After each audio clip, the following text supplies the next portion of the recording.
Hello বন্ধুরা, সবাই কেমন আছো? আশা করি সবাই অনেক ভালো আছো। আমি ভালো আছি। এখন যাবো হচ্ছে, দেখো রেডি হব। আমাদের এখানে যোগমায়া কালীবাড়িতে মেলা হবে, তো এখানে যাব তোমাদের দাদাভাই আর আমি। তো আমি রেডি হব, তারপরে তোমাদের সাথে দেখা হচ্ছে। ঠিক আছে, রেডি হয়নি তো একেবারে তোমাদেরকে মন্দিরে এসে দেখাচ্ছি। ওই বাড়িতে টাইম পাইনি, মানে এত তাড়াহুড়োর মধ্যে বেরিয়েছি তোমাদের দাদাভাইয়ের আমি, সেই জন্য দেখাতে পারিনি। আমাকে কেমন লাগছে কমেন্ট করে সবাই বলবে অবশ্যই। আর আমার ভিডিওটা যদি ভালো লাগে সবাই like comment share and subscribe করে দেবে। তো দেখো অনেক মানুষ হয়েছিল মন্দিরে, মাকে কিছুতে দর্শন করতে পারছিলাম না, মানুষ এত পরিমাণে মানুষ ছিল। তারপর অনেক কষ্টে মাকে একটু দর্শন করলাম।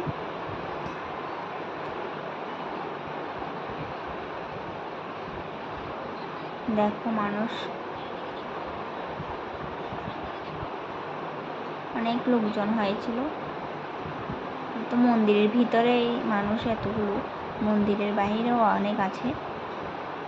তো আমরা যখন যাচ্ছিলাম মন্দিরে ঢুকবো তখন ঢুকতে পারছিলাম না, মানুষ এতটা মানুষ হয়েছিল যে ভিড়ের জন্য। তারপর দেখতে পাচ্ছ আমাকে তোমাদের দাদাভাই ভিডিও করে দিচ্ছিল। তারপর মায়ের মন্দিরে, তারপর ওইখানে গিয়েছিলাম প্রদীপ জ্বালানোর জন্য। দুজনে দাদাভাইয়ের আমি প্রদীপ জ্বালাতে গিয়েছি।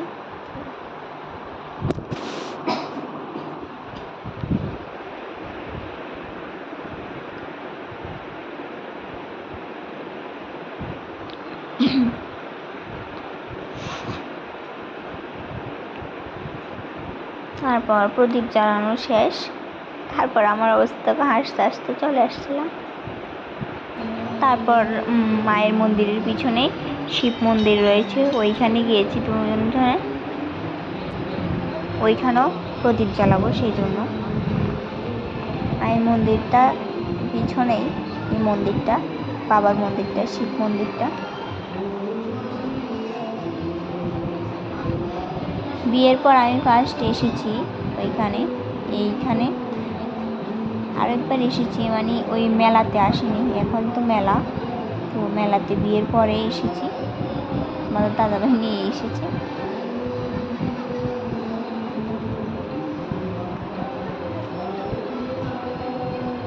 তো তোমরা কিছু মনে করবে না, আমি যদি ভিডিও করছি তো একটু যদি ভুল হয় থাকে তো কিছু মনে করবে না, ঠিক আছে?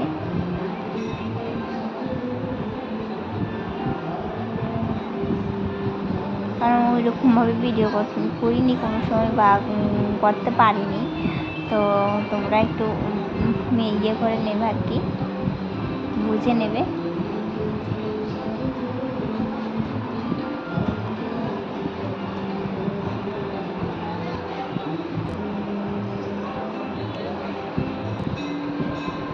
ঠাকুরের একটু আরতি করে নিলাম, প্রণাম করে নিলাম। তারপর বুঝতে পারছি না যে ওইখানে কোনো জায়গায় ছিল না যে ধূপকাঠিগুলো কোথায় জ্বালাবো, তো ধূপকাঠিগুলো রাখার কোনো জায়গায় পাচ্ছিলাম না। তো তখন তোমাদের দাদাভাই দেখো ধূপকাঠির প্যাকেট দিয়ে কী করছে, তখন ভাবছিল। তারপর অনেক খুঁজে চেষ্টা করে কিছু, তারপর ধূপকাঠিগুলো লাগিয়েছিলাম। তোমাদের দাদাভাই থেকে দেখে দেখে আমিও ওইভাবেই লাগিয়েছি।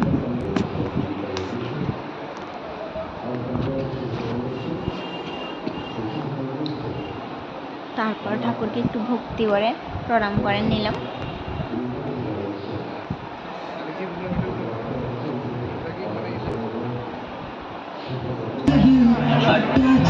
সামনে যখন আসি তখন দেখতে পাচ্ছি ডান্স হচ্ছে, তো ভাবছি এখানে তোমাদের সাথে শেয়ার করে নিই।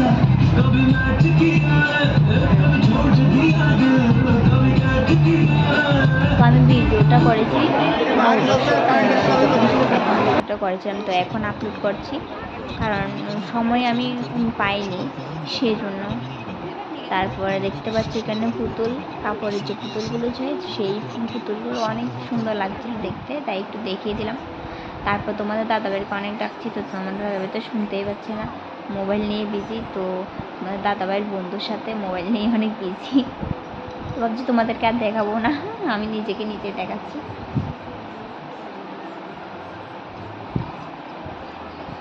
মন্দিরটা অনেক সুন্দর। তো তারপর তোমার দাদাভাইয়ের অবস্থা দেখো, ঘেমে পুরো শেষ হয়ে গেছে।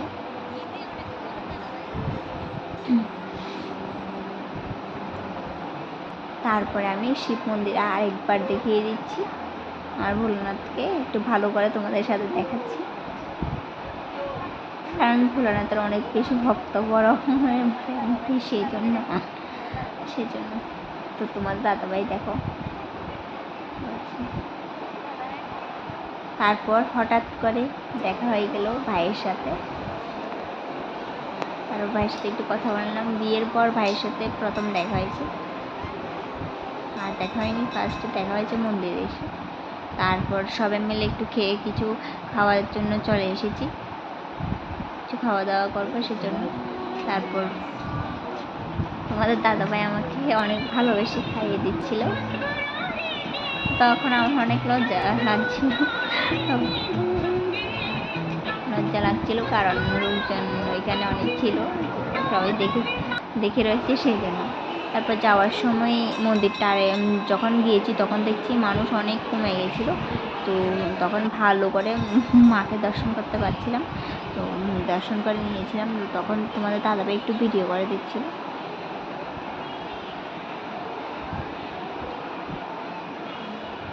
মনে হয় যে এখানে আসলেই মনে হয় যে কোনো মন্দিরে আসলেই মনে হয় যে ওইখানে থেকে যাই, এরকম একটা অবস্থা। অনেক শান্তি মনে হয়। যখন মন্দির আসি তখন বুঝতেই পারি না সময়টা কীভাবে তাড়াতাড়ি কেটে যায়, তো আমার কাছে অনেক ভালো লাগে। এই মন্দিরটাই মেলাতে আমি বিয়ের পরে এসেছি, বিয়ের আগে আসিনি। তারপরে শেষ কমপ্লিট, আমাদের খাওয়া দাওয়া সব কিছু কমপ্লিট। তারপরে হচ্ছে বাড়িতে চলে যাচ্ছি, এখন বাড়িতে চলে যাব।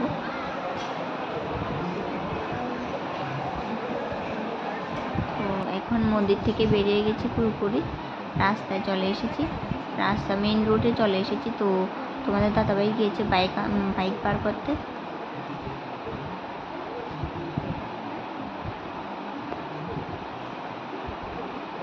তারপর দেখো যাচ্ছে তোমাদের দাদাভাই, বলতে বলতে দেখো আসছে। তো তোমাদের দাদাভাই চলে এসেছে বলতে বলতে।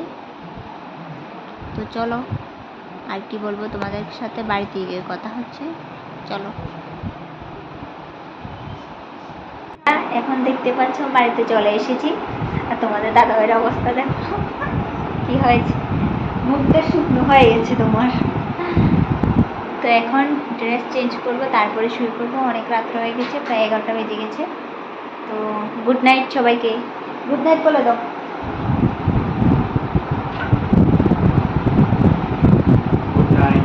Tata, bye bye, good night.